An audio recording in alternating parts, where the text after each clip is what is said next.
Fried rice bowl আমরা এই প্রথম বানাবো, সো চলেন একসাথে আমরা বানাই। এই রেসিপির জন্য যেটা লাগবে সেটা হচ্ছে যে রাইস, এটা ভাত রান্না করে রাখা আছে, এটা ঠান্ডা ভাত। তারপরে এখানে আছে হচ্ছে পেঁয়াজের কলি, তারপরে রসুন,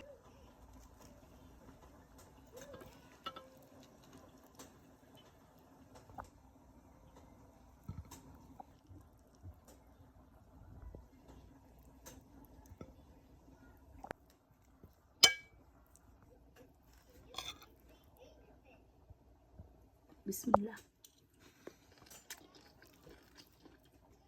থ্যাংক ইউ ভাইয়া এত সুন্দর একটা রেসিপি শেয়ার করার জন্য।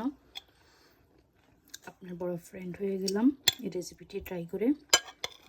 থ্যাংক ইউ আপু অ্যান্ড ভাইয়া। তুমি লাইক করছো? এটা লাইক করছো? মজা।